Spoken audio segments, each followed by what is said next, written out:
This is Hank Hill, and you're listening to the Ladcast.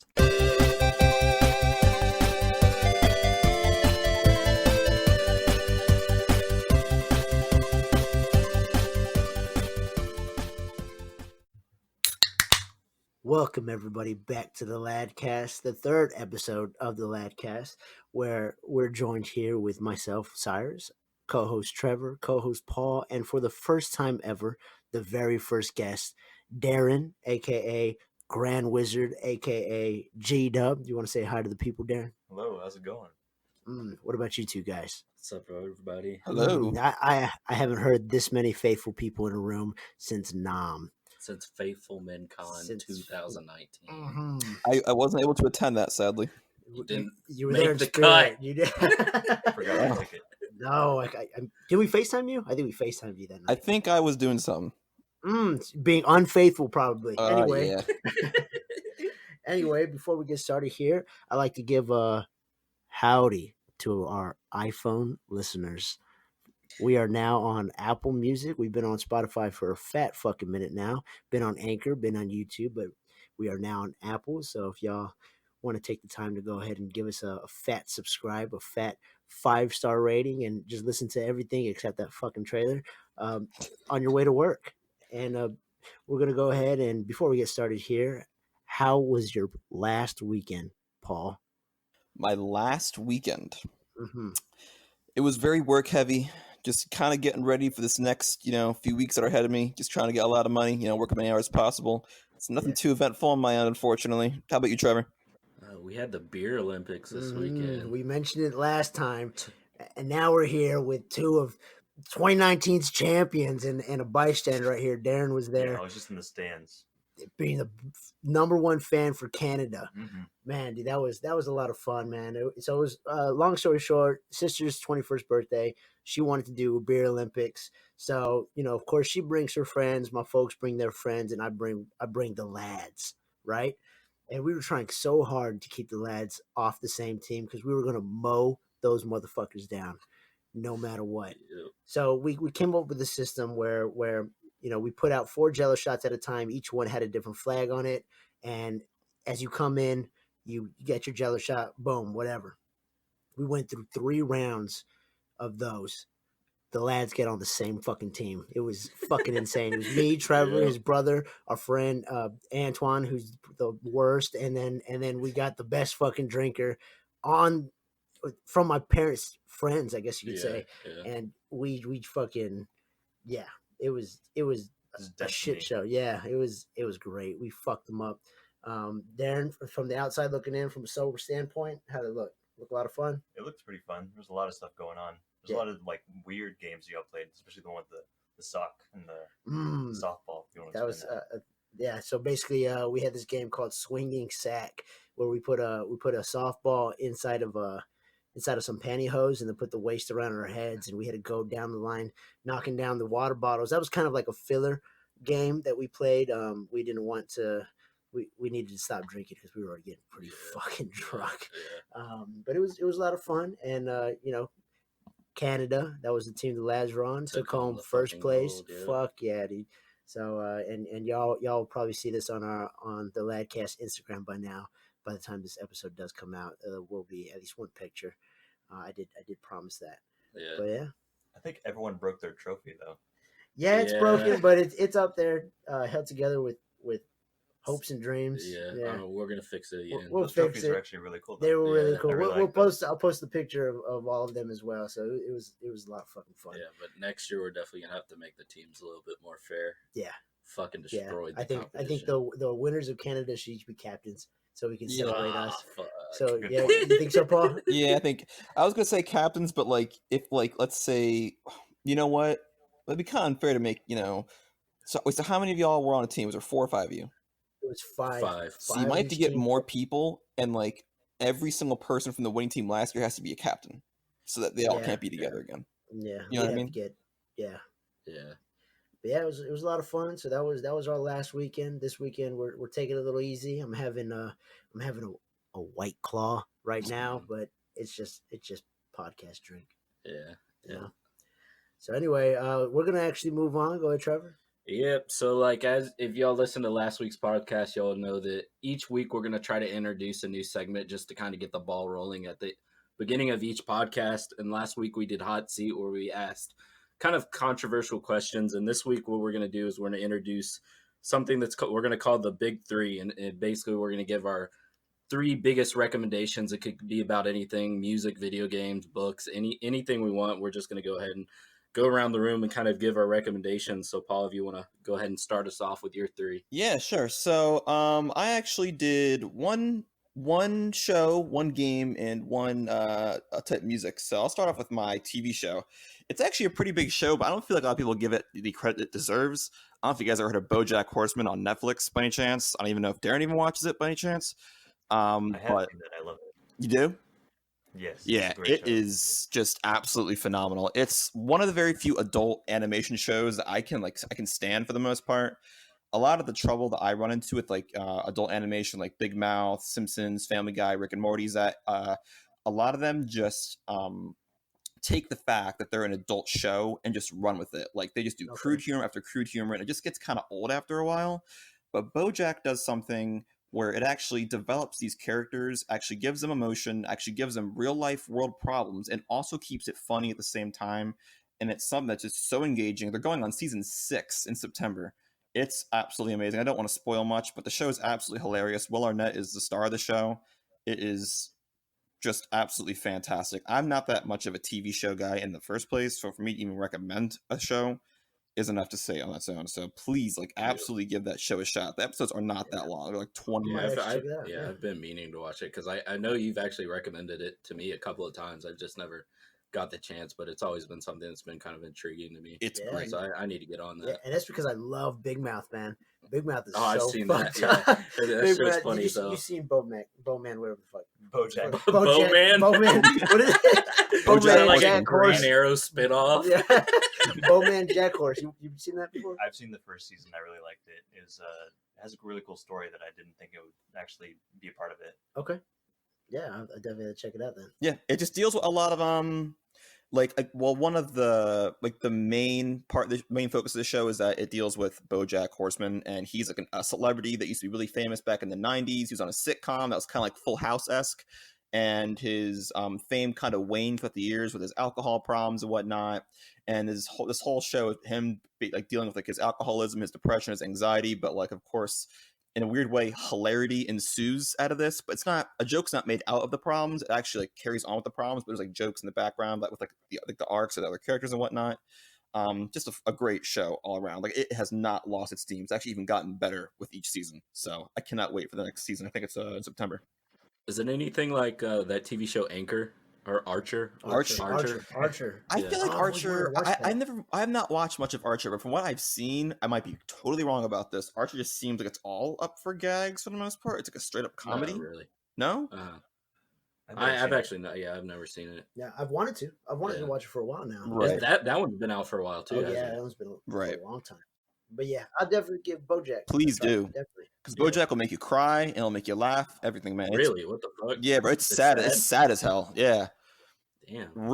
Especially really? if you deal with anxiety or anything, it really speaks to you. And I want to just go into all these episodes, but I don't want to talk for 30 minutes. I don't want to spoil anything for you guys.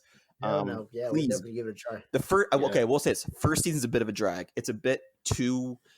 Here's what: if you like Big Mouth, you'll probably like the first season of BoJack Horseman. But if you don't like adult animation shows just to be all about gags and adult humor all the time, then you're not gonna like it. But I promise you, season 2 forward, it's great. I honestly that's kind of good to hear because I do feel like when it comes to the adult cartoon genre, a lot of the time that is the downfall of it. Mm-hmm. It's just nonstop hit or miss comedy. Mm-hmm. It's not any immersive.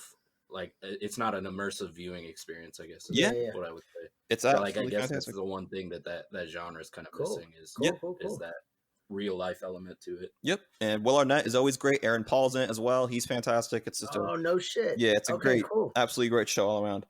That's a Breaking Bad guy, right? Yeah. So my next is a game that I know Cyrus and Trevor have heard me just bust a fucking nut about, but I have not recently played it. I should go back, but I do want to recommend it to absolutely everyone. It's called Persona 5. I know you guys have heard me talk about it a million times. Oh yeah, But I do need to play that yeah, game for sure. Hey, that's a commitment. yeah, it's a commitment. I've put 60 hours into Persona 5, and I am barely halfway through. Are you Yeah, 60 hours? 60 hours, but And you're only halfway through? yes, but God you damn. put full days into that game, man. Basically, Persona 5 is a JRPG. It's turn-based, but it's also got some like life simulator aspects to it, where you kind of like live your own life and like gain stats outside. But there's of course, turn-based elements. There's like monsters and all that stuff. It's anime-esque, so there's a lot of like fantasy anime tropes that are in that. But it's fantastic. It's got a great set of characters. The world is great. It's not an overwhelming game, because I'm pretty sure when you hear games that are like 100 hours long, you're probably like, oh my god, it's probably like The Witcher, where there's like a million side quests, a million things to do, like you're overwhelmed. This game's not like that at all, where it's pretty straightforward, and the game lets you play it how you want. Most of the game is like, hey, they tell you, they go, you have 28 in-game days to complete this objective. Do it as you want.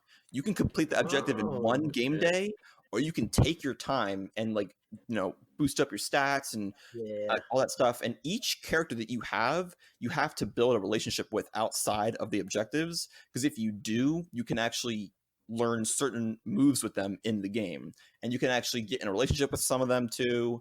You can date them. You can even date older women. I'm pretty sure in high school, but you can date women like it's crazy, bro. It's insane.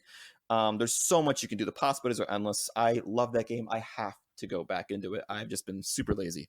But please, if you guys have not touched it, just grab it. I saw it on sale for like $15 the other day. It is completely worth your time. You might play for 2 years, but you'll never be bored with it.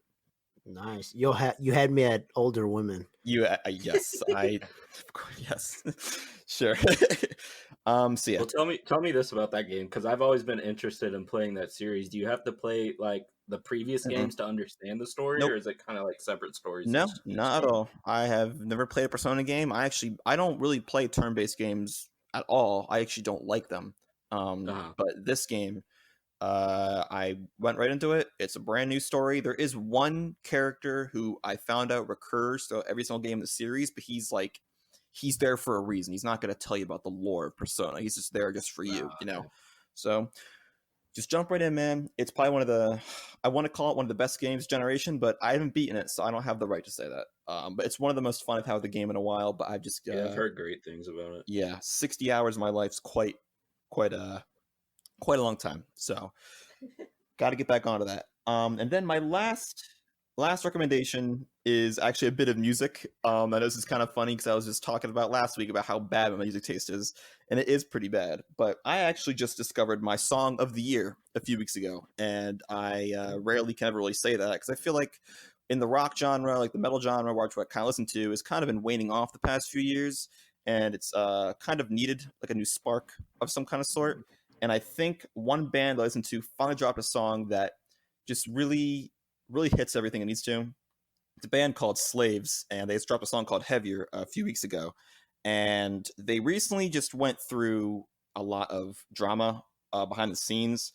The singer just left due to alcoholism problems and then not getting along. So they've went through a full reformation of the band. They're post-hardcore, which, to be honest with you, I don't... Some new metal action? Sure, if you want to call it new metal, you can. But it's... Is it really? It's not really new metal. They're defined as post-hardcore, which even I can't even really describe to you. When I look it up, it says... Post-hardcore is like Sleeping with Sirens and Pierce the Veil, but they're not like those bands at all, really. But they have those same tropes. I wouldn't say that's, because I have a different categorization for those two bands than post-hardcore. Yeah. Correct. Right. But what Slaves does is that they take everything with like Sleeping with Sirens, they get rid of that really whiny voice, and they get rid of the screaming, but keep that hard rock in there with those insanely loud choruses, those awesome guitar riffs. Yeah, Pierce the Veil definitely has that whiny voice. Right. Slaves takes that, but gives it a regular voice with like that can just sing. Okay. And they recently, this new singer they got was the runner-up in The Voice from last season. Which, oh shit, really? Yeah. That's weird. Yeah, I know. Especially for that genre. Exactly. What the hell? They my buddy told me this. He said that they were just out at a venue one day. They met with this guy. They're like, "Hey, we're looking for a new singer. You want to help us out?" And he came in. They absolutely loved him. They went on tour right after, and they ran into a lot of problems because the guy couldn't hit the high notes that the old singer could on the live performances and whatnot. And it became a really big problem. But now they dropped this new song, Heavier, and he just absolutely kills it. I think I've listened to this song more than Goodbyes by Post Malone, and like I listened to that like 300 times. Was that guy originally singing that genre of music? No, not at all. No, No. Oh, So really? The voice. The voice. The Voice. Someone's Well, on there. I don't know. Why New did they metal on The Voice. Why did they approach him out of all people? they just saw him. Because they're in the music genre. They've probably heard of him. They're like, "Yo, like you want to give us a try? Like we're really looking for someone." And he's Yeah. like, "All right, man, yeah," because he's probably looking for work, you know. And Yeah. this dude, I really cannot speak about that song highly enough. If you guys don't like it, not a problem, but I think it's good to give that band some support because they're keeping that genre alive and it's good music, I gotta say. Oh, cool. So Awesome. Just say the name one more time. it's Heavier by Slaves. Heavier by Slaves. Okay. Yes. cool. So that's all mine. So Trevor, you want to go next to yours? Yeah. So the first thing I'm gonna recommend is an artist named Dominic Fike. He's a singer. He's only been around since about 2017, I would say. He just recently released his debut EP, which was called "Don't Forget About Me" Demos. It had about 6 songs, and I know Cyrus listens to him. Yeah. He's an amazing artist, Yeah. to be honest. When he released that, nobody had ever heard about him. It was kind of like just something that was out of nowhere. And that EP that he released, I think he did it when he was still a solo artist, and then that's what kind of sparked a bidding war of record labels trying to sign him, and he eventually signed with Columbia Records for rumored, I think it was like $4 million. And what's interesting about that, shortly after that, he actually got arrested. So that's why there hasn't been a lot of new songs from him. Shit. Yeah, he violated his, what's it called? Parole. No, it's like when you're at Oh, jeez. house arrest. House He arrest. he violated his house arrest, so he got arrested, and that's why there hasn't, because he released that album and there hasn't really been a lot since. Wait. It was because he was arrested. Jesus. But, He like- started making songs in his closet. Yeah, He's yeah. like, I need a studio. And just recently he started to release a few singles, which were like Acai Bowl, Rollerblades, and Phone Numbers, which were all pretty good. But if you were going to look into him, I definitely would suggest songs like 3 Nights, Baby Doll, and West Coast Collective. Those songs are fucking amazing. Yeah, dude. 3 Like, nights. yeah. 3 nights. He's just starting to get some notoriety, but I think like he's right up there in like S tier Yeah, he's when it comes to musicians right now. But he is going on tour pretty soon, and I think around my birthday, he's gonna be in Austin and Houston. That's So not that's too perfect far. timing. That's not too far. yeah, I'm this is down. right up the fucking I'm road, down. dude. Yeah, Not bad. I've been wanting to go back to a concert. Hell yeah. Paul, you It's been coming? a while. I'll be there. All right, so the second thing I'm gonna recommend is a little bit boring, but like this is probably up there on the number one thing that I would recommend to anybody. And Darin, I know you've read this book. It's called The Art of War. Oh, wow. Like my successes in life, like I fucking dedicate to this fucking book because I go to business school, and this is one of the first things that they tell you to read is The Art of War because it was written by a Chinese general named Sun Tzu. Okay. Hundreds of years ago, and it's about war, obviously. Yeah. But the things that he writes about in this book are like you can implement them into your everyday life, whether it be business, whether it just be you needing motivation for something. Like everything in this book, you can implement into your everyday life. Like some of the things that he says was, if you know the enemy and know yourself, you need not fear the results of 100 battles.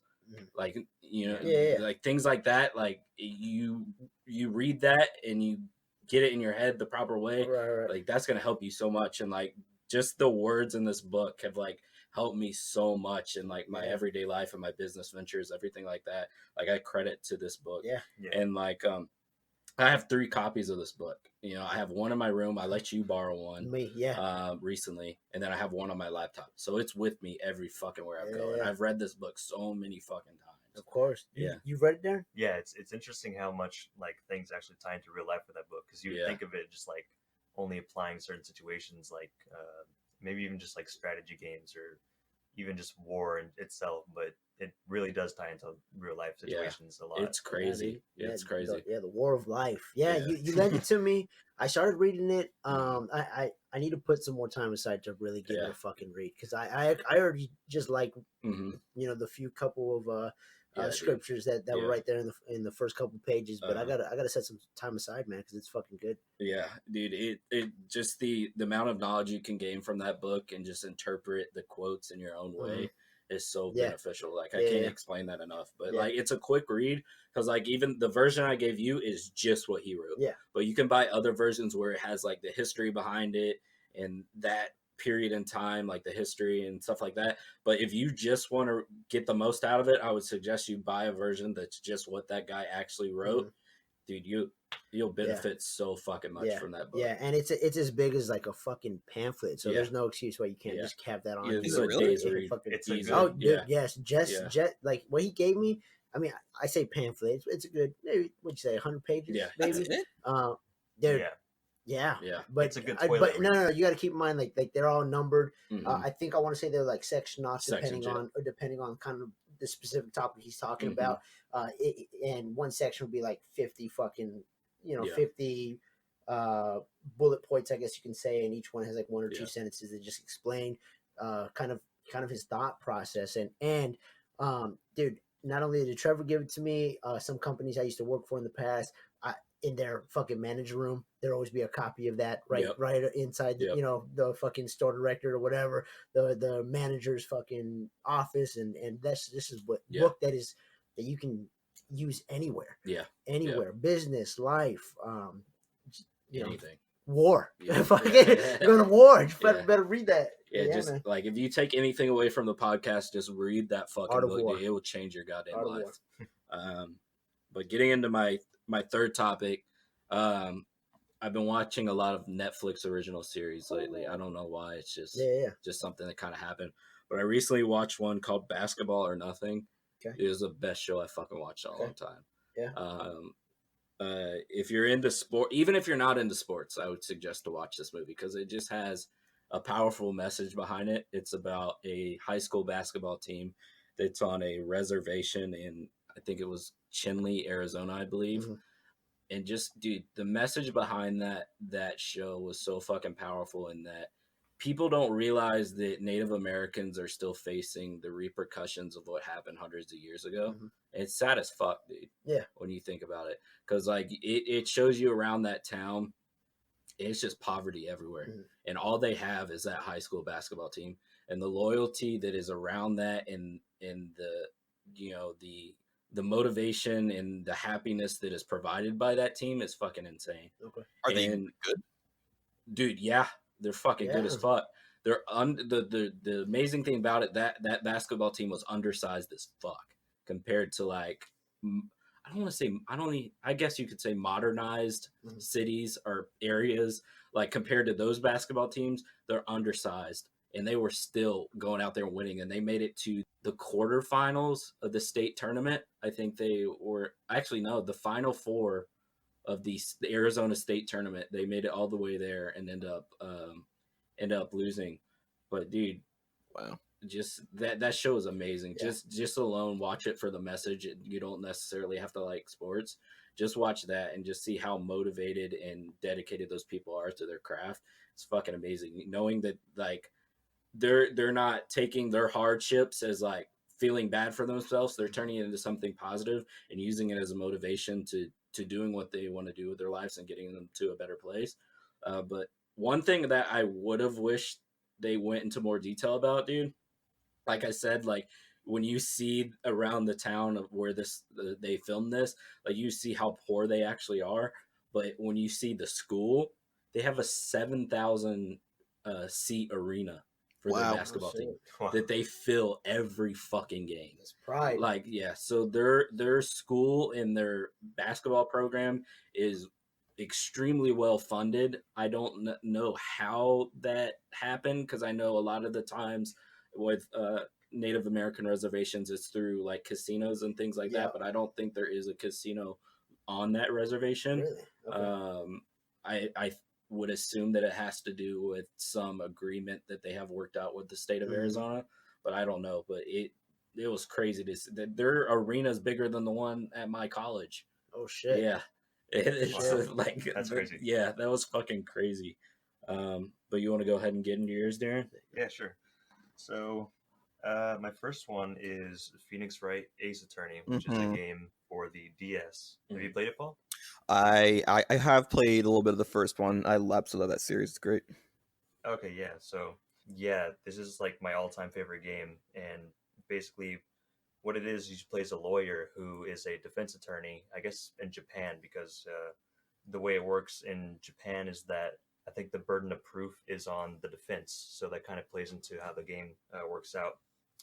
You have to prove that you're not guilty, as opposed to proving someone guilty. So it kind of puts the burden of doing everything towards you. So you go around researching crimes that happen, mainly murders. I think it's always murders in that case, but it's a really interesting game because it's like a story novel where you're kind of looking around for clues, and you can kind of move around, talk to people, ask for if they saw anything, what kind of evidence do they have. But it's a really fun game with a cool story, and it's like got these really cool twists and like a bunch of things where I don't know, you just don't expect it, and it's really interesting all the way through. And the art style is great. Yeah, the art style, like everything about this game is just great. Like the characters are really funny. Like that game makes me laugh constantly, and it's not a game you would think that you would laugh at. It's a lawyer game, It's like it's really interesting, and the characters have funny like dynamics. Dynamics. Okay, I was gonna say dialogue. Dynamics. Okay. Yeah, that's but it's dialogue. just Yeah. it's really well written, and it's When did it come a out? fun story. That's Long a good time question. Like while ago. 2004, Holy 2000. There's so many shit, games in man. the series, dude. It's Really? crazy. It's somewhere between there. I've only played the first. It's for the two. DS. Yeah, for the DS. Oh, okay. Yeah, it's super They popular. released the trilogy on a couple different things.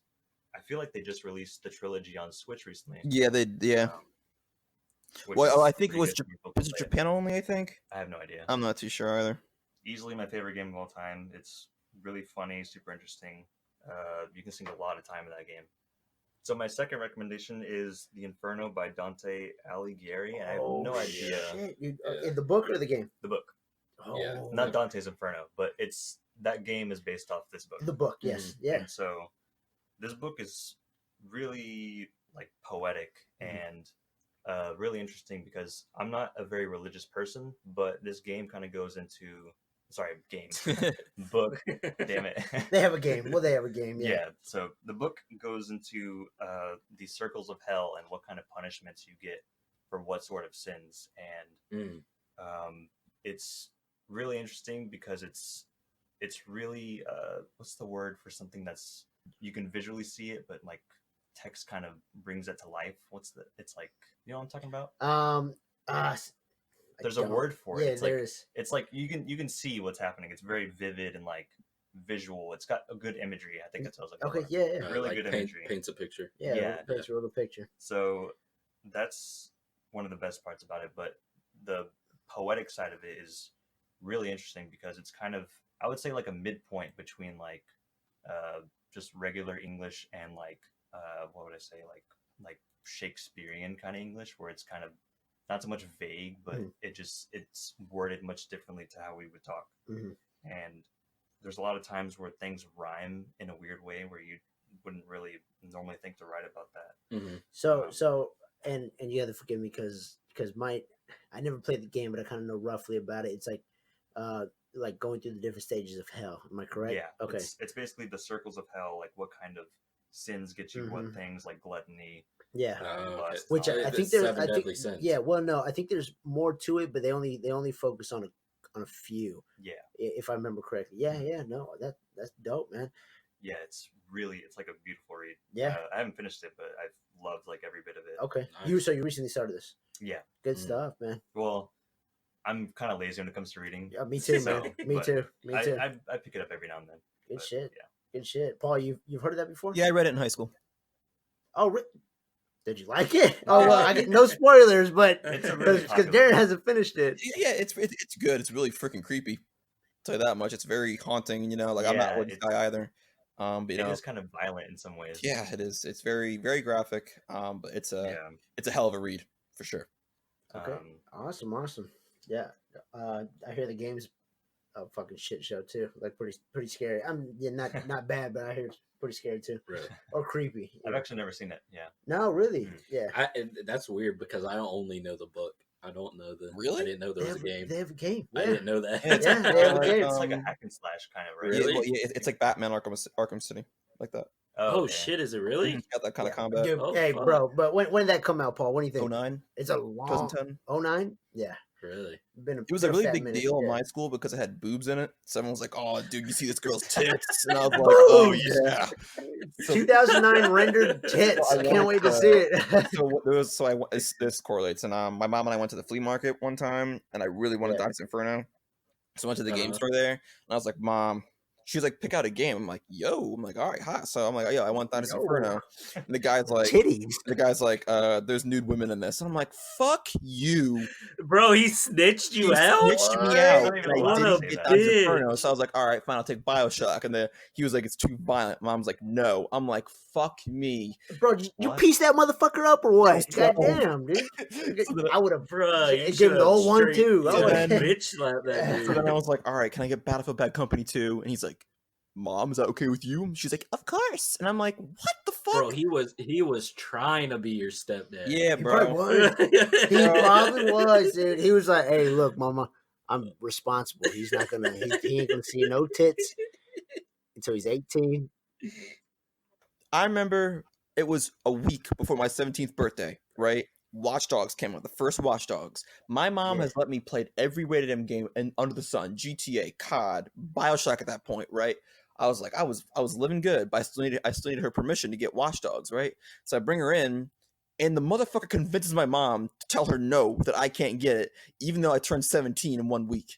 This is at Jesus. a GameStop, and the guy's like, Yeah. yeah, bro, it's like really, really violent. And I'm like, mom's like, nope, you can't have it. I'm like, what the fuck? I'm like, where did that come from? And you were 17? I was 16 going on 17 in 1 week at Oh, that time. man. That's fucked, dude. Well, at least you left with Bad Company too. That's a good game. That I hear that's Well, a really solid game. yeah, that was when I was like 13 or 14. But yeah, good game. Yeah. But nonetheless, keep going, Darren. Okay, so that's kind of all I had to say about the Inferno. But my last recommendation is a YouTube channel called Binging with Babish, and Hmm. it's I'm surprised none of y'all heard of this. I've heard of it. None of y'all reacted. Oh, you've heard of it? Okay. Okay. Wow. Yeah, I haven't. So it's basically it's like this bald guy who cooks.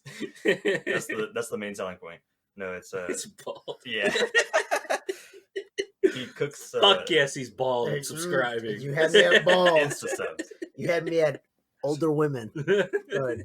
So God. he cooks stuffs from TV shows and movies Oh, and stuff shit, like that. really? Yeah. I've seen his Oh, video. Oh shit! Hold on. Does he make drinks too or no? He sometimes. Then maybe I He think makes a another lot of stuff. YouTube. I, YouTube channel. I think I've seen his He videos. does a little bit of everything. Okay. But he does a lot of different recipes for like a lot of different movies. I don't know about books, but movies, shows. Yeah. Notably, the ones I liked are like the cartoon ones. So like Adventure Time, regular show. Yeah. I think he did something from like Steven's Universe. Holy a shit. bunch of shows. He did a And Kingdom he Hearts does- food 4 days ago. Yeah. 4 days ago. Oh, look at Paul on his research game. Yeah, so I seen the guy who makes drinks, and he did one from The Simpsons that was like something Bart described, I guess, in one of the episodes that was straight. That was probably fucking, him. Straight fucking Yeah. I think, poison. I almost seeing it. yeah. Yeah. But yeah, man, that's dope. What It's you really cool. I So- think I saw one he did of Ratatouille from the fucking Yeah, movie. Yeah. he made the main meal. Yeah, is yeah. he a chef though or something? Is he or He- he's just some amateur just fucking throwing some shit together and hoping it looks the same? I don't think he went to culinary school or anything, but Nah, you he don't have really to. knows what he's doing.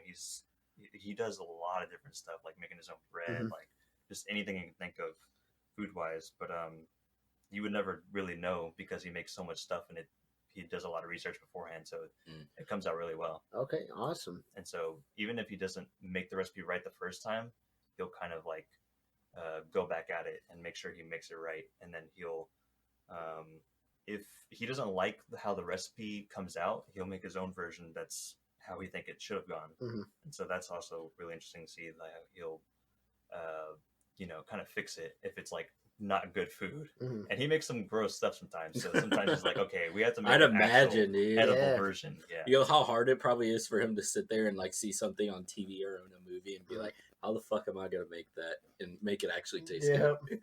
Still never had a good Krabby Patty though. Hope he can whip me up one day.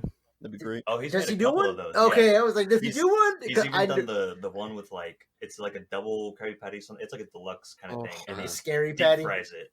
Oh, It's shit. like Dude, I just batter want one and like so some bad. vodka beer like batter, and he deep fries it. It looks Fuck, I'm hungry. You know now. what's my unhealthy shit as though? hell, Yeah, but you know what's my good. shit though? The gummy Krabby Patties. Oh, you Remember them love shits? candies? Oh, that was my shit. And They're kinda weird, though. I'd get that, and then I'd get the little Coke one, the little Coke one. Those So are I good. could just straight have a little meal. A whole meal. Mix and match. Mix and match. So yeah, that's it for my recommendations. Recommendation. So man, y'all fucking killed that shit, man. Okay, my recommendations are not that fucking good, if we're being honest. But we'll go ahead and start off. So my first recommendation is, and I was thinking really hard on this shit, just something that makes me happy, and I'm a big advocate for change. And this is going to be very, very small, but it would take about an evening to do. Is every now and then, guys, just rearrange your fucking room, rearrange your fucking furniture, Oh yeah. rearrange something in your life, because like there's nothing there. I mean, it's me personally. Like I said, if you like change, that's something that's you're gonna enjoy. Paul, you have a whole apartment. Just rearrange your fucking living room, man. Yeah. And you walk in there and you're like, man, this is a new fucking place. Well, I guess Paul just kind of moved in, so you wait a couple months. But dude, shit, Trevor, I don't know. You've known me for a long time, and I've been living in the same house for a fat minute now. And I can assure you, you've been in my room 3 times in the past 2 years, and it's been changed like 4 different times. Yeah, for sure. like just sometimes you just get in that mood. Mhm. You're like, man, I'm coming home to the same fucking shit every day. Let me fucking move my bed to the other side of the room, my TV on the other side of the room, and now it's just fucking brand new. Yeah. And that can carry over to a lot of things as far as like living a healthier life. You want to make changes in your life. You want to feel like it's a new fucking day every single fucking day. Yeah.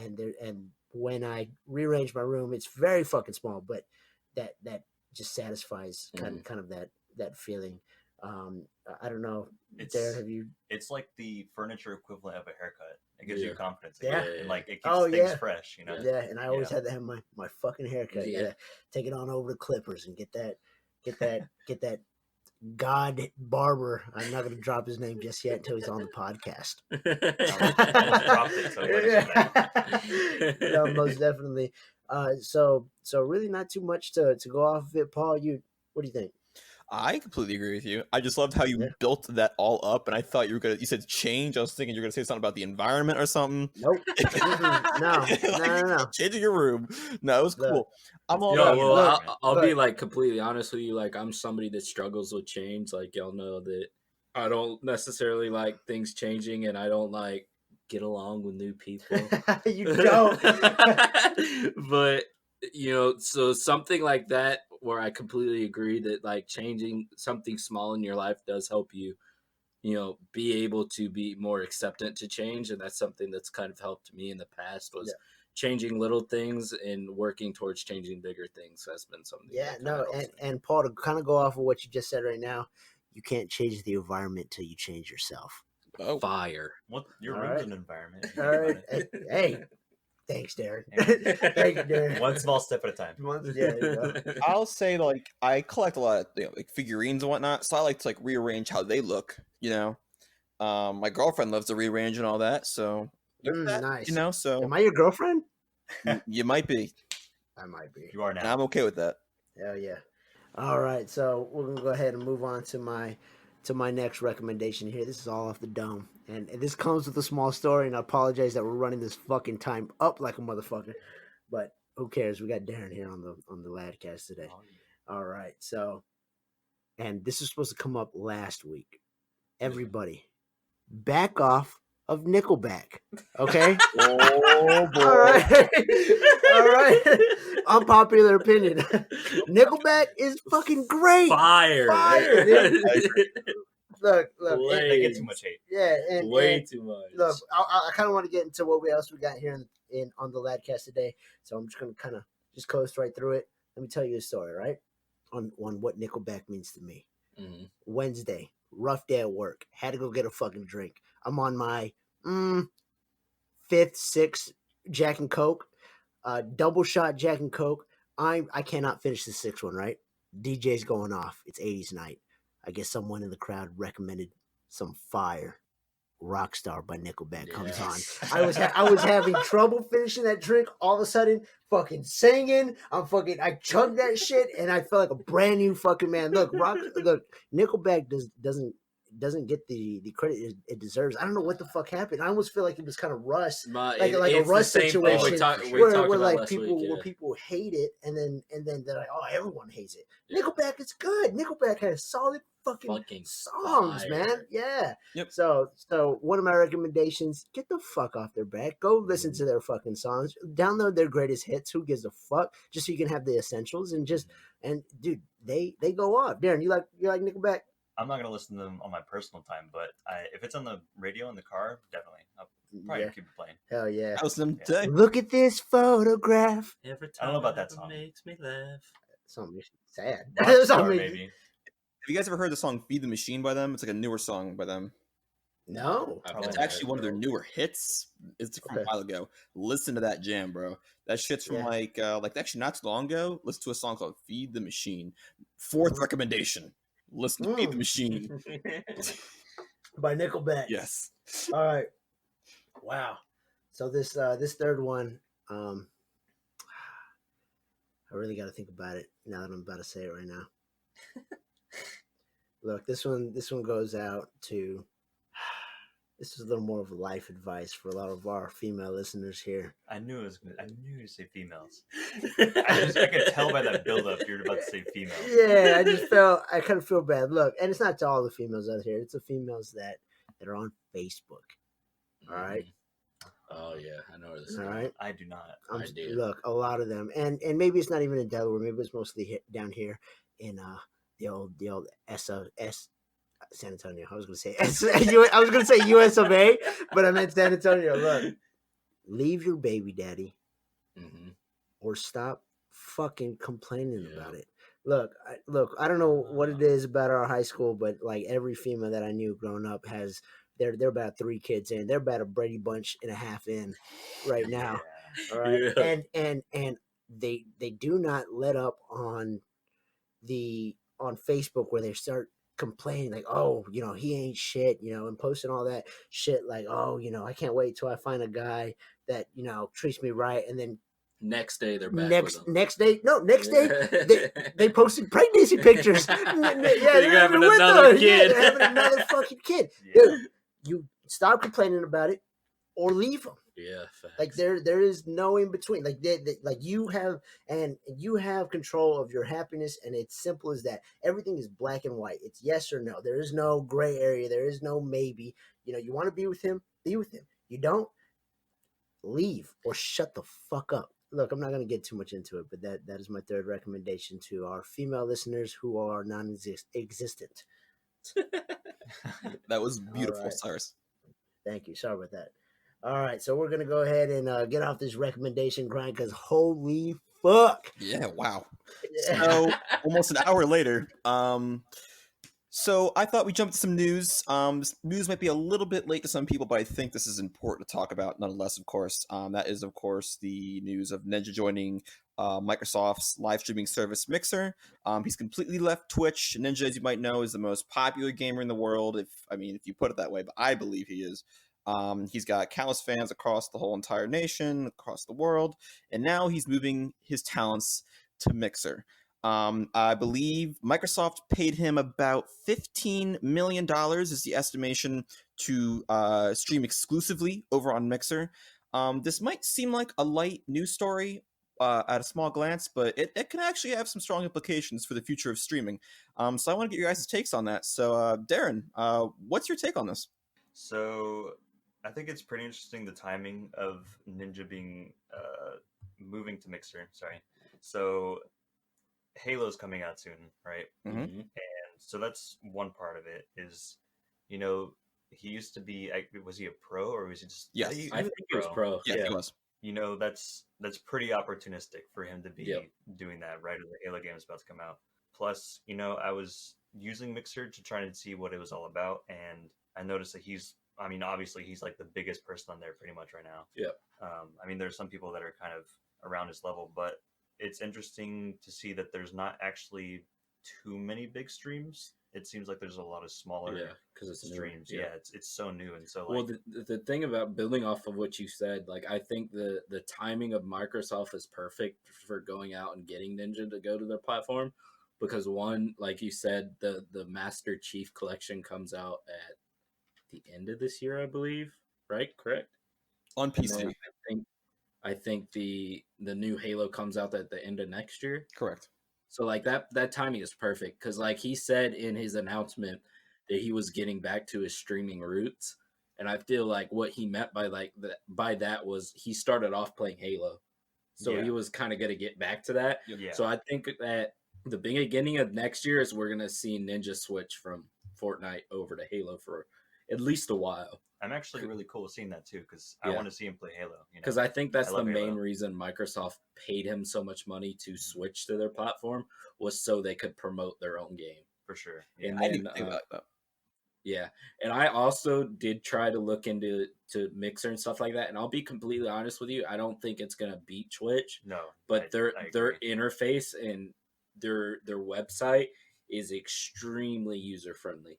I like their layout way more than I like Twitch, to be completely honest. Yeah, I agree with that. I don't think it's going to beat Twitch in a lot of ways.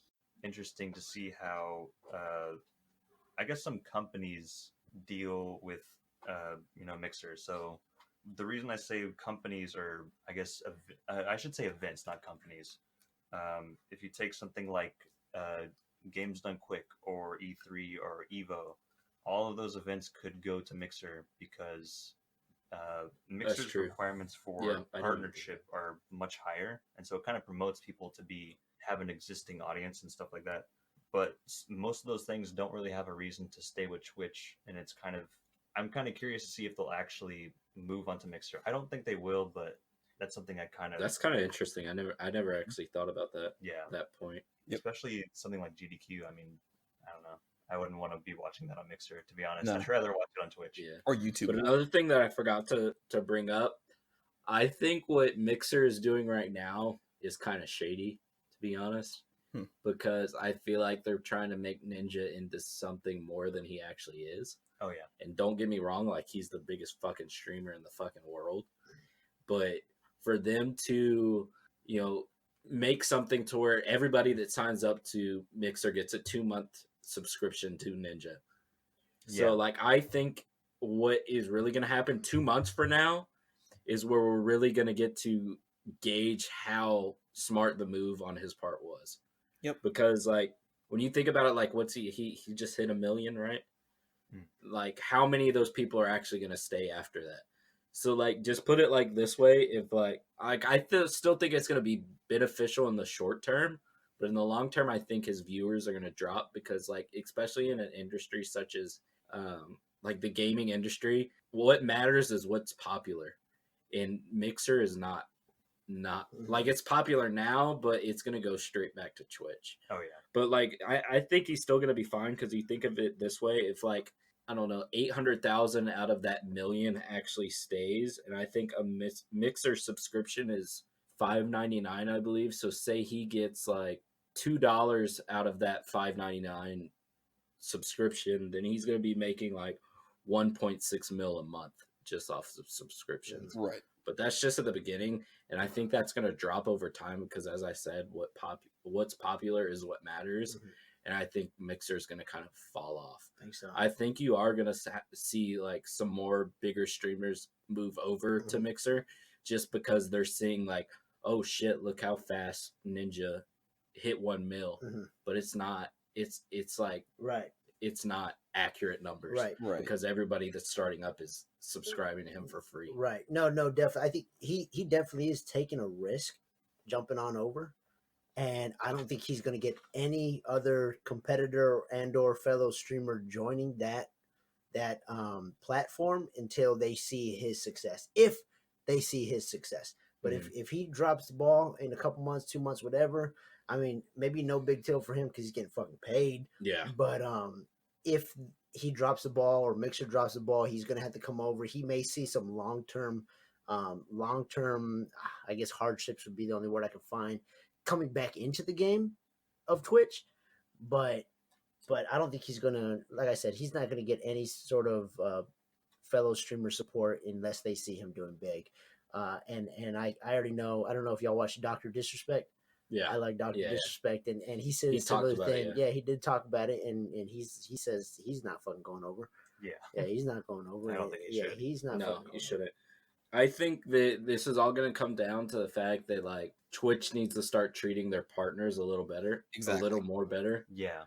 Because I think this is just going to lead to more people switching Yep. over and them losing money. That was going to be my next point. Like I'm not the biggest in the streaming world. I don't really watch that much streamers. But I do know there's a lot of controversy on Twitch with them, not really tackling the big problems with a lot of the streamers. Sometimes they get banned, unrightfully so. And if they continue to do this, this is just going to make Mixer, because I'm assuming Mixer's support is a lot better at this point for Ninja to go right over, I'm assuming Ninja might be seeing some of these things going on over on Twitch, and he's like, maybe it's time for me to hop off, And if Mixer keeps getting good word of mouth, these other streamers are going to come. And if Twitch keeps unrightfully banning all these people on their platform, then if Mixer's like, providing good support to them, then they're not going to leave, So I really think it's going to come down to how consistent can these companies stay with keeping their streamers on there. How do they treat them? What exclusivity rights do they have? What are their rates? It's going to be how the companies perform, not more so of who's really going to go to each website. Because I really think that Mixer made they made a power move by signing this Ninja deal, and who knows who's next, So and that brings up one more last point that I wanted to make. Like, how do y'all feel about the fact that, like, do y'all think it'll be a problem that Mixer is owned by Microsoft, and that it brings the possibility that they're going to be promoting streamers who are playing their game versus streamers that aren't? See, Microsoft is actually I didn't know that. Microsoft is one of the more lenient companies, I believe.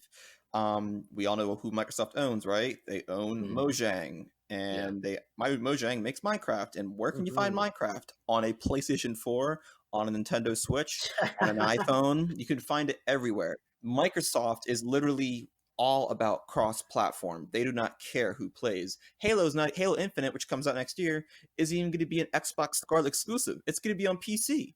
So they're all about, everyone playing together. Of course, they want stuff to themselves, and I'm sure when Gears 5 comes out, when Halo Infinite comes out, whenever the next AAA exclusive games come out, they'll promote it.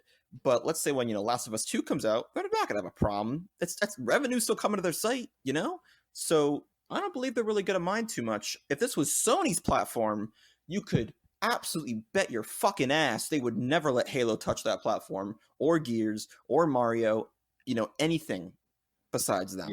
I look at Microsoft more as a company that's more inviting, and I respect them more than Sony in some ways, but here I am. I play on a PS4 every single day. But hey, the PS4 is the better console, but Microsoft's the better company, kind of. But that's a topic for another day. Okay. Yeah, that's true. Yeah. Okay. Interesting. I think, sorry, just one last point. You're good. Something I actually like about Mixer is that they state the rules clearly, and it's kind of more, I guess, they're more straightforward with their rules compared to Twitch. I know people kind of complained about Twitch's rules, especially with things like clothing and just, I don't know, like maturity kind of parts of streams, because some people were actually criticizing Mixer because of their clothing policy, but I think it's actually a bonus for the site because people will focus on gaming instead of showing their tits. Yeah. That's another thing Twitch gets a lot of criticism for, because you're right. they don't. It's almost like they just let the female, like, not to get into controversial shit. Let's be honest. I don't want to bash females, but they let females get away with so much shit on Twitch, dude. Yeah, and it's ridiculous. Which is fine, because I'm more than positive those females are great at gaming. They're probably fucking good as fuck, but they know that no one's gonna watch. Unfortunately, they know that they might not get as many views if they as a guy would for being for being genuine. good, which should not be the way it fucking is. Yeah. First of all, if you're good, you're good. People should watch you because they watch you. But unfortunately, that's just not the fucking world we live in. And it's never gonna change that kind of stuff, man. Yeah, it's not gonna change. It fucking sucks. Yeah. So Mixer is trying to bring it back down to the ground, bring it back down to gameplay, which I hope does change the way some fuckers think. Because if you like a gamer and you like the game, just fucking watch whatever the fuck you want to watch. Yeah. You know, despite what they're wearing. Yeah. Because you're probably watching the gameplay. Yeah. If more than anything, which is why they have a little fucking box in the fucking corner, because they're showing you the gameplay and showing you and maybe doing some funny commentary over there, which some of those female gamers are pretty funny. Yeah, they're funny. I've watched and it's just it's just a little tragic that they do have to do that, and maybe Mixer will be able to kind of open a door for them. My only issue is with the people that kind of game the system and just try to get away with all that they can. I don't think there's actually a lot of female streamers that don't really have an issue with abusing the system, and they, dress like, just like pretty casual and not like showing off too much. But it's also good that, Mixer does still allow for mature content in games, and, it's not like they completely ban everything that shows off skin. Like if you're in the right scenario, say you're on the beach, you can wear a bikini, but you wouldn't normally be able to wear a bikini on stream just playing games or something, Yeah. Or say if you're at the gym and you're working out, you can just wear a sports bra, which you should be able to. And I think that's really good. No, hell yeah. No, most definitely. And maybe Mixer will be able to diminish that that sex appeal that really shouldn't be there, if we're being honest. I don't think if a female's good and she's funny, I'm watching her. Yeah. And that's all I give a fuck about, if we're being honest. And that's just because I've never been attracted to. I've never clicked on a video because there's a pair of tits on the YouTube thumbnail. Yeah. Yeah, we're at 12. Oh, yeah. for sure. Yeah. So that's cool. That's cool that Mixer is doing that, though. I'll give him that. Yeah.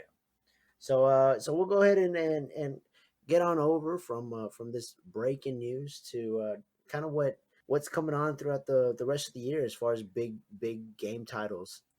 So does anyone have their most anticipated games? You want to go ahead and start off, Trevor? Yeah, I'll start it off. So the game that I'm most anticipating, I'm anticipating because it's a type of game that we've all as a group kind of wanted to be able to play together, and that's like a horror genre game. And the game that I'm looking forward to is the Dark Pictures anthology Man of Medan. I don't even know how to say that last word. Yeah. I think Maiden. He said Maiden. I don't think it's Maiden. I would say Medan. How's it I spelled? don't know. Medan. Medan. Is that I think it's Maiden? Medan. It's Madden. Madden. Man of Madden. Wow. But basically what this game is, it's an anthology, so it's going to be a series. Okay. I'm not too sure if they've said how many games are going to be in the series, but each one of them is going to be 4 to 5 hours. And Man of Medan is going to be the first one in that series. Yeah. But basically what's going to happen is each game's going to come out, and I think it's going to be around $30. You can either play it as a single player game or a co-op game. And it's from the same people who made Until Dawn, which is one of my favorite games. So I'm really looking forward to it. And I think it has very high production value, and it's I love the games that's kind of like choose your own path, and I love games like that. So I'm really looking forward to this game. So books like that. Yeah, there hasn't been too much that's come out about it. Right. I think about a year ago, people got to play 10 or 15 minutes of it. And then, I think it was 4 weeks ago, people got to play the first 90 minutes of it. And I've kind of tried not to watch too much into the gameplay because I don't want to get too much spoiled for me. But it looks like from what I've seen is they're not focusing too much on the gore when it comes to jump scares. It's just pure fucking suspense. You're gonna get I already scream when we play regular games, so you're gonna fucking blow your eardrums out. Yeah, dude, I can't wait for this. What I like about it is it's kind of like it has moral decisions, and it kind of reminds me of Telltale games, like the Walking Dead kind of game, where you're stuck between a rock and a hard place, and it's what are you gonna do? Because speaking of that, I saw there was one. I only watched 3 minutes into the gameplay, but there was a decision where it said your friend was getting attacked by zombies, and it said, "Do you save your friend or do you not?" Mhm. And the people that pick save your friends, they saved him, but he turned into a zombie second later, Oh, and then okay. ended up fucking killing him. Yeah. So like, it's like, do you be a good person, but still, if you're a good person, like you Get still be fucked. fucked. Yeah. Yeah, I'm looking forward to it as well. I think Supermassive Games, as a developer, they're extremely famous for Until Dawn and Rush of Blood as well. And The Impatient, which dropped not too long ago, is a VR game set in the Until Dawn universe. The only thing I will say I'm a little hesitant on is that any game that has not been Until Dawn related has been a bit shaky for them. Yep. They don't have the best track record besides Until Dawn, so we will have to see. And them all like doing like this anthology, they're already planning out like a million other games. Yeah. I'd assume they have high confidence in this. Um, we'll have to see how it plays out. I mean, you really can't do much to really screw it up. It looks beautiful. It plays the same way as Until Dawn. It's got the morality stuff that Darin was talking about. I don't really see how it can go wrong, but we'll have to wait and see for sure. They're no Quantic Dream. Quantic Dream makes Detroit, Heavy Rain. Like they make the amazing, what do you even call this genre? Choose your own adventure, I guess, right? Like I think Quantic Dream is like the cream of the crop when it comes to choose your own adventure. But Supermassive Games, I think, can really overtake that if they're consistent enough. So this could be the start of something new for them for sure. But I still want Until Dawn 2. Don't forget about that, please. Oh, dude, we need Until Dawn too. Yeah. Please do not forget. So I never played it. I saw gameplay on it though. It is I thought it was good. I loved watching it. Just watching I it. fucking love that game. Dude, check it out, man. They got some big actors. Hey, isn't that the guy that plays Freddie Mercury? Yes. It is, right? Oh shit, it is. Yeah, he's I just realized yep, that. Yep, that's right. Was he King Tut in Night Museum, something like that too? Yeah, he was that, and he's iRobot. Yeah. Yep, and he's gonna be the villain in the next James Bond. That game is so in where? fucking good. He's gonna be the villain in the next James Bond. Is he really? Oh no shit! I got to get on those new James Bond. I used to love that movie series when I was a kid, and in the games.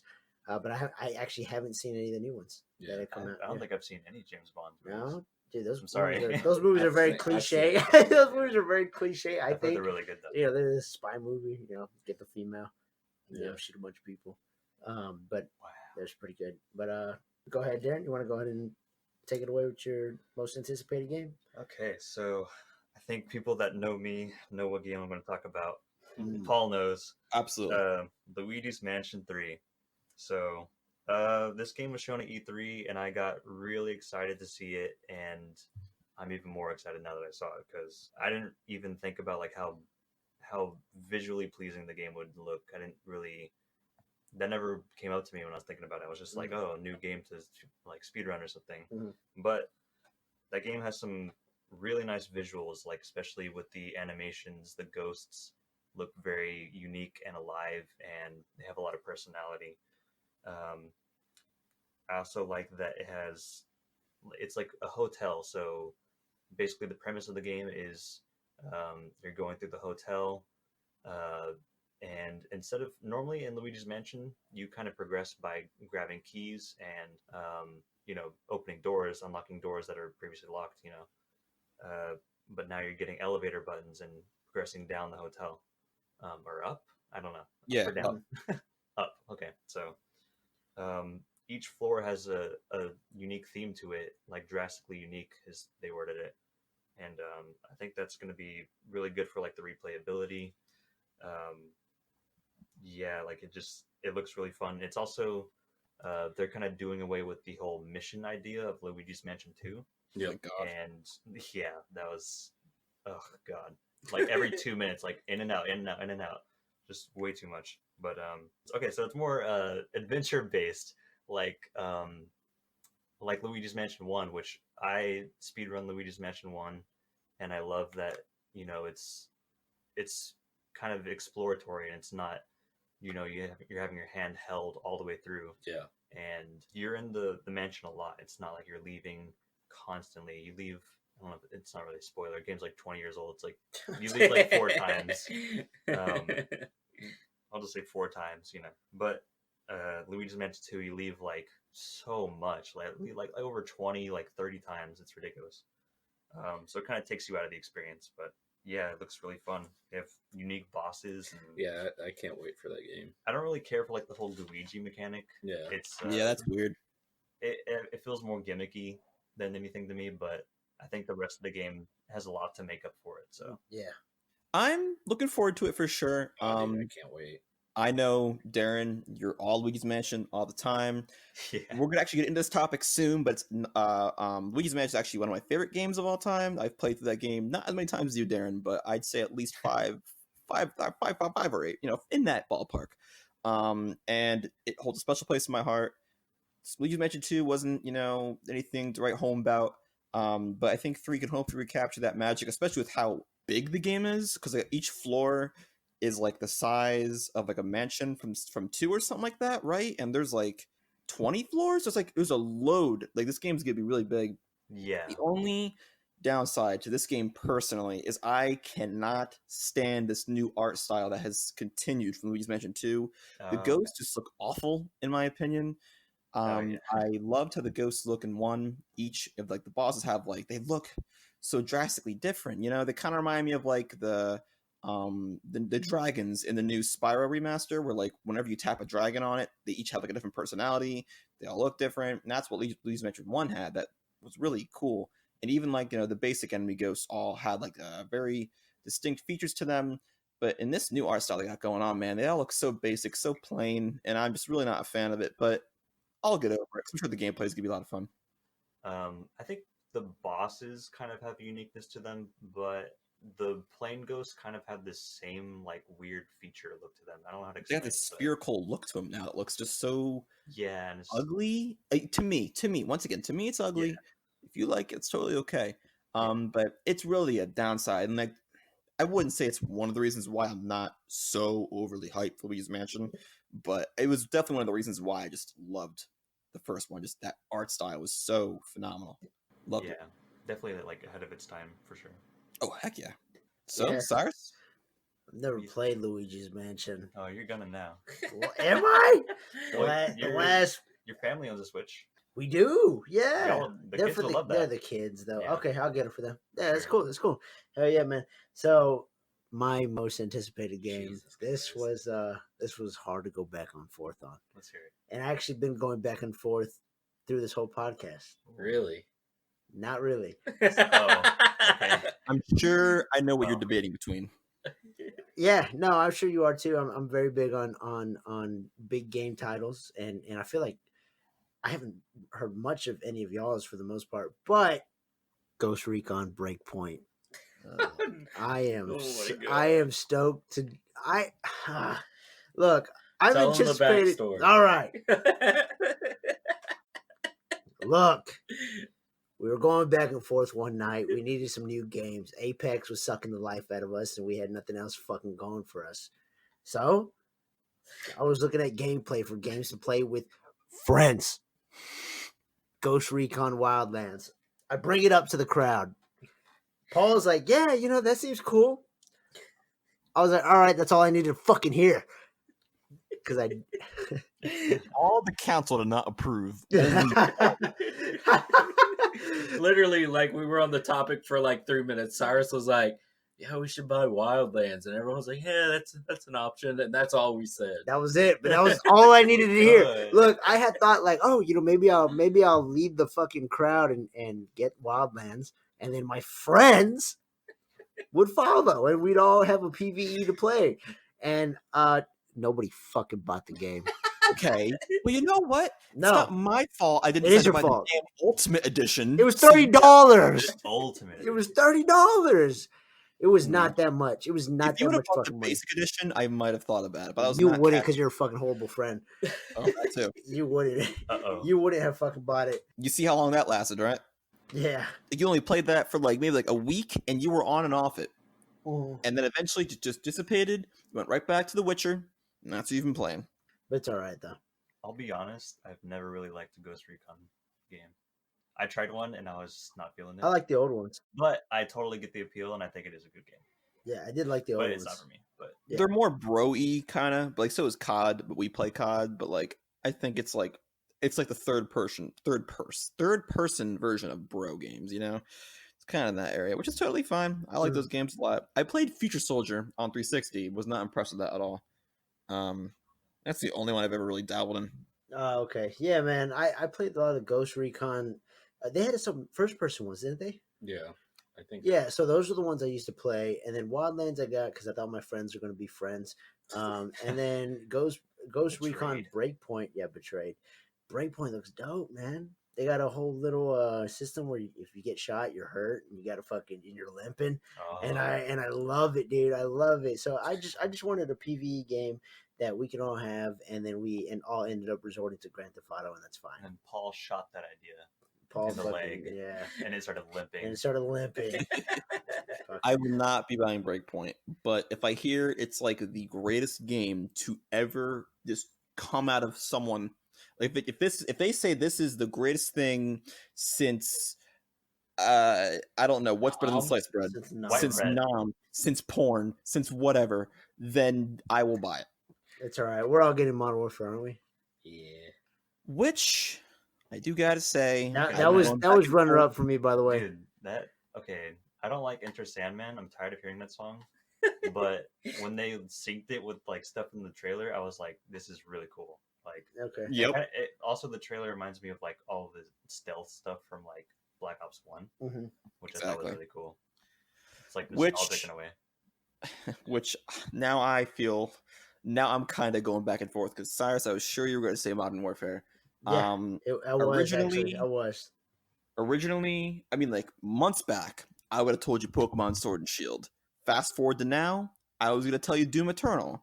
But since Cyrus didn't pick COD, I'm going to pick something I would have never thought I would ever be saying, especially 6 months ago. Modern Warfare is indeed my most anticipated game of the year, at least for the rest of the year, for sure. That multiplayer reveal was absolutely...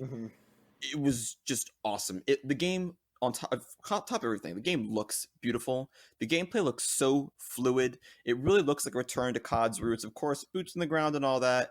But it's bringing back a lot of the stuff that just made the game great. Simplicity of the guns, that more of that war feel. Yeah. The maps are going away from the 3-lane structure onto vantage points now.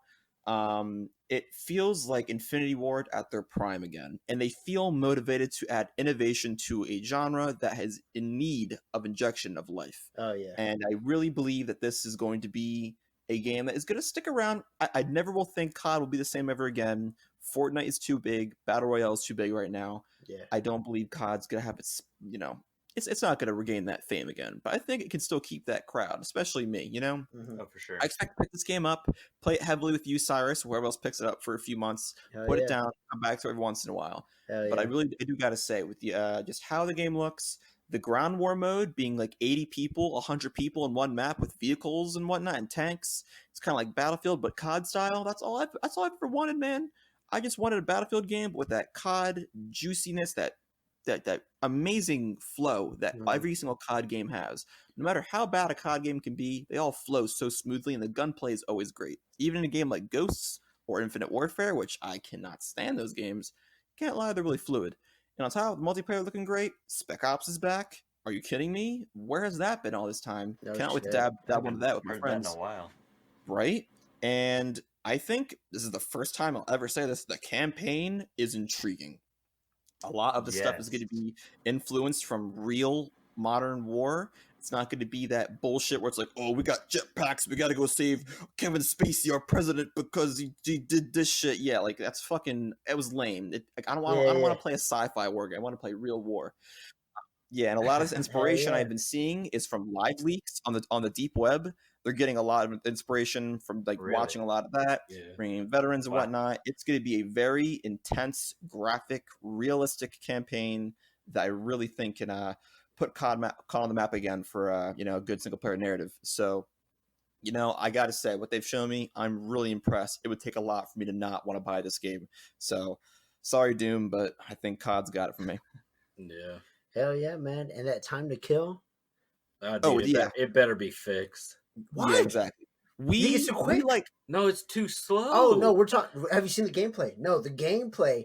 The time to kill is fucking perfect right now. Really? Perfect compared to Black Ops 4. I'm tired of putting 3 clips into somebody and I'm not dying. You will not do that. I guarantee you. It's 5 shots in the right spot. He's out. Dude, because that's like the most annoying thing about Black Ops, which pisses me off every time. I'm putting fucking the whole box of fucking ammo in this bitch and then not dying. Yeah. yeah, so Mhm. that Time to Kill, I'm looking forward to a lot. Yep. I'm looking forward to the realism for sure, and even these the stupid things they're going to be adding. You guys hear about the watch that's going to be on your wrist in Modern Warfare? So there's No. going to be a watch on your left wrist. It's going to display the real time in your area. So if you don't want to open your menu or look at your phone, you can just look at the watch on your shoulder in the game. Okay. Nice. And on top of that, they're going to be adding something called a Tamagunchi, right? And it's going to be a little Tamagotchi? a Tamagunchi, and it's going to be a virtual pet that's going to be on your wrist. Oh my It's god. going to, and the only way it lives What? if you do good. If you do bad enough in a game, it will have severe consequences to your Tamagunchi. I The don't better want you that. do, I Buy heard it. too much. I'm buying it. I don't want that. Yep, What? so What? it feeds off of you getting kills. Jesus Christ, dude. You know what I liked? Fuck, I'm about to go off. Or not go off, but go off topic. Look, Last of Us had this really cool feature where they had that little settlement feature, but camp. it wasn't like a settlement. Yeah, it was yeah. a settlement. It was just a fucking circle with dots. Yeah. Yeah. I was like, I cared so much for that fucking. I did those- too. That fucking cluster of Oh, dots. dude. Did you link your Facebook to it?